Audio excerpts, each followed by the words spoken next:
Dear Kuya Bador, ako po si Joyce, 29 na taong gulang at kasalukuyang nakatira sa Valenzuela City. Isa akong high school teacher. Nag-chat ako sa iyo dahil hindi ko maintindihan at hindi ko maturuan ang sarili ko na maging masaya ko.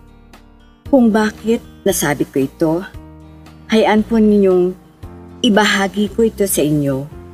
Ganito po yun. Arnel, mahal, bakit hindi ka nakauwi kagabi? Joyce, nagkayayaan kasi sa department namin.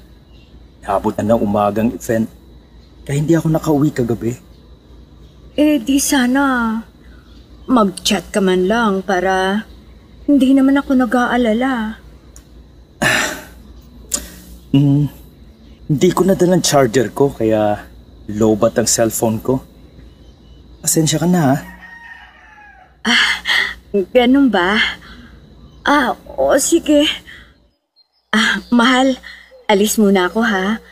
May bibilhin lang ako. Sige. Bye. Ingat ka. Hindi na kita sasamahan. Mag-aasikaso lang ako. Okay lang, mahal. Sige. Bye. Brother Bador, isa ako sa in-charge ng mga activities sa school na pinapasukan ko. Kaya bukod sa pagtuturo ng academic subject, naging busy ako dahil sa merong mga extra activity at nag-i-enjoy ako sa ginagawa ko. Ando na gusto ko, ako mismo ang bibili ng mga props na gagamitin na props ng aking mga estudyante. Gusto ko kasi na maayos ang lahat kaya personal akong nag-aasikaso.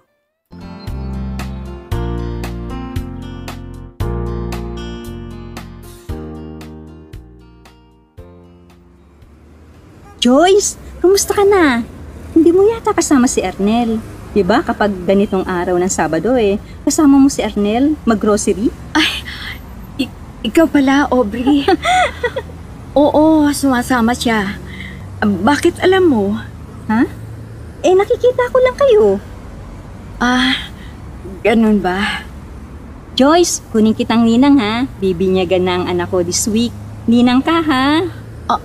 Ano? May anak ka na pala? Bakit hindi ko yun nabalitaan? Oo, sige. Ninang ako. Brother Bador, si Aubrey ay nakilala ko dahil naging player din siya ng volleyball noong nasa college pa lang kami. Magkalaban ang aming school para sa larong volleyball. Ibang university sila na kalaban ng university namin. Magaling din ang kanilang kupunan kaya naglalaban ang team nila at ang team namin mula semifinals hanggang sa finals. May ngiti sa labi na balikan sa alaala ang hirap ng pagiging varsity. Hirap dahil madalas na wala sa klase, dahil sa ensayo at sa schedule ng mga laro. Kaya kailangan talaga ng sariling sikap para sa mga exam ay hindi naman mga mote. Hindi maitatanggi na kung may hirap ay may sarap sa pagiging varsity. Dahil talaga namang star ka sa campus, lalo na sa oras ng paglalaro na maririnig mo na ang mga hiyawan, sigawan, at mga palakpakan. Assistant coach nila sa volleyball team nila Aubrey si Arnel, na siyang naging asawa ko.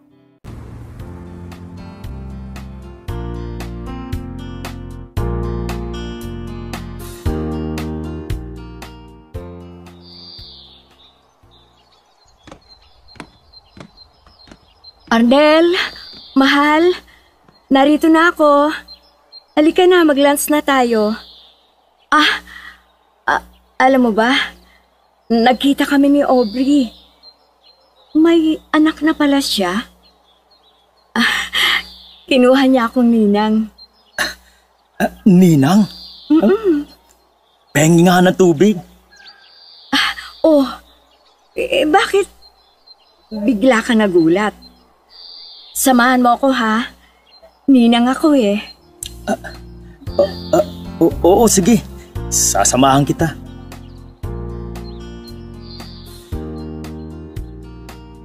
Brother Bador, kapag may mga event o anumang okasyon ay gustong-gusto kong isinasama si Arnel. Very proud kasi ako nakasama siya sa kahit anong okasyon na imbitado ako. Magaling kasi si Arnel magdala ng damit. Masasabi ko na maswerte talaga akong babae dahil meron akong asawa na mabait, gwapo. Ewan ko lang kung ano ang tingin ng iba. Basta ako, si Arnel na asawa ko lang ang pinakagwapo sa tingin ko. Maalaga kasi siya sa katawan niya. Pagkagaling niya nga sa office, dumidiretso na daw siya sa gym. Si Arnel ay lihim na naging inspirasyon ko upang lalo ko pang galingan ang aking paglalaro. Napansin ko kasi siya, lalo na kapag naglalaban ang aming team. Ako ay kanyang tinititigan. Iba kasi ang tinitingnan lang sa tinititigan.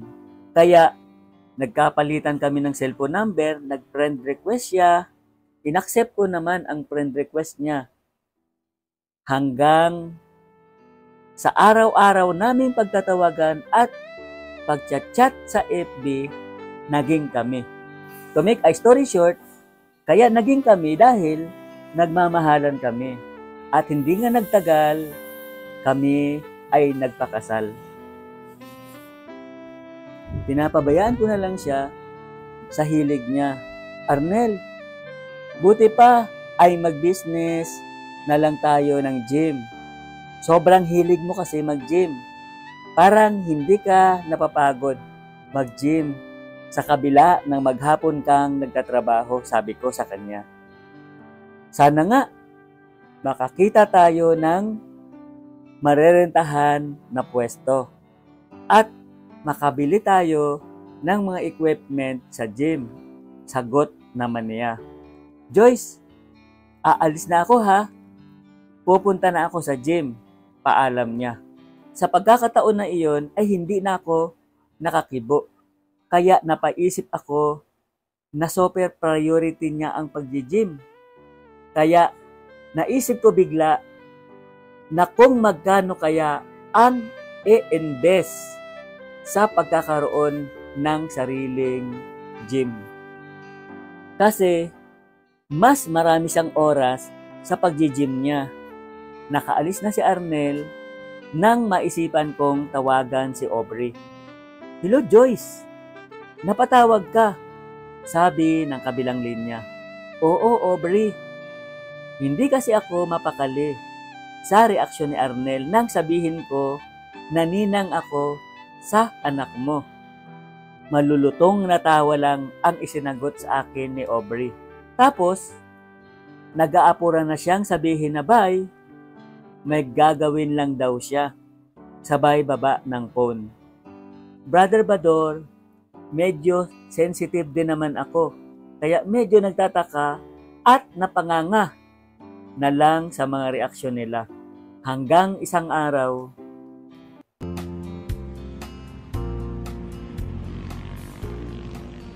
Shh! Miss Joyce! Miss Joyce! Sandali! Kumusta ka? Ikaw pala, Tina. Mabuti naman. Ikaw, kumusta ka naman? May babalita kasi ako sa'yo. Ano yun? Sabihin mo. Dapat na alam mo ito, Joyce. Nang asawa mo si Arnel, nakita ko sila ni Aubrey. Ha? Ang sweet nila. Hawak-hawak pa ni Arnel ang baby nila eh. Ikaw talaga, Tina. Kung ano-ano nang pumapasok sa isip mo. Ayus-ayusin mo nga yung pinagsasasabi mo, ha? Nagmamalasakit lang ako sa'yo. Kasi kaibigan mo ako. Ganun ba? Brother Bador, Hindi ako makapaniwala. Nanginginig ang laman ko at nanlalamig ang pakiramdam ko sa mga sinabi ni Gina. Si Gina ay long time best friend ko. Minsan na niya akong pinagtanggol. Kapag may nangaaway sa akin, ay inaaway niya rin. Iyon ay noong elementary pa lamang kami.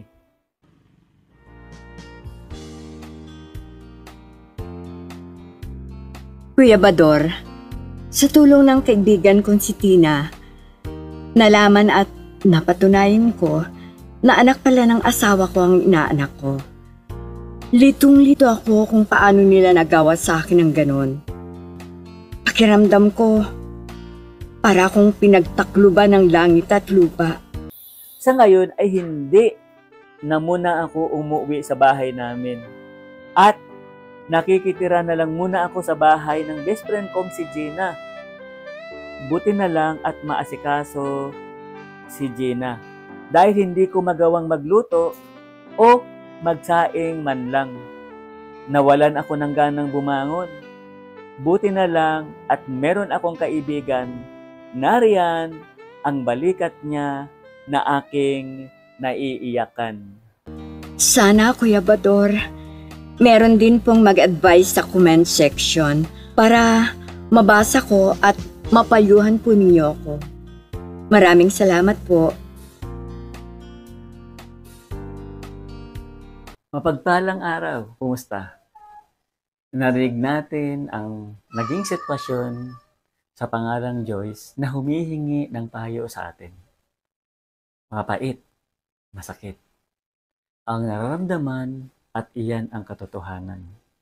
Tanging may-ari lang ng puso ang nakadadama ng sakit nito. Mga ngaral 7:26. Natuklasan ko ang isang bagay na mas mapait kaysa kamatayan. Ito'y walang iba kundi ang babae. Ang kanyang pag-ibig ay tulad ng bitag at ang kanyang bisig ay tulad ng panigala. Ang taong matuwid ay nakakaiwas rito, ngunit naaalipin ang mga masasama. Masakit, mahapdi, makirot kapag ang puso ay nasugatan. Pero, maghihilom din yan. Nagkalamat, nabasag, o nagkadurog-durog ang relasyon. Pero, sa pamamagitan ng pagpapatawad, ang nasira na relasyon ay maaayos at muling mabubuo. Matthew 6:14. Dahil kung pinatawad nyo ang mga nagkasala sa inyo, patatawarin din kayo ng inyong Ama sa langit.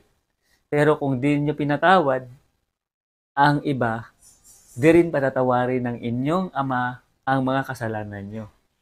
Magdasal na makayanan na magpatawad dahil hindi masaya ang may galit sa puso.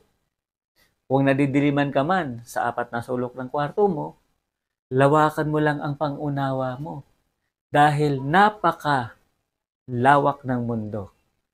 Tanggapin ang kalagayan, ang hindi gusto ng sitwasyon ay paalaala na kailangang lumapit sa Diyos. Itaas ang pangalan ng Panginoon, lalo na may problema. Ang problema ay bahagi ng iisang buhay. Buhay na kompleto at makulay. Ang buhay ay regalo para mag-enjoy. Habang may buhay, may pag-asa. At ang ating pag-asa ay ang pag-asa kay Kristo. Halika, manalangin tayo. Sumabay ka sa panalangin at magpasya na tanggapin si Kristo na ating tagapagligtas. Panginoong Hesus, inaamin kong ako'y makasalanan at nangangailangan ng iyong patawad. Naniniwala akong namatay ka para sa aking mga kasalanan. Inaanyayahan kita ngayong pumasok sa aking puso at buhay. Nananalig ako sa iyo bilang aking tagapagligtas at nangangakong susunod sa iyo bilang Panginoon ng aking buhay. Amen.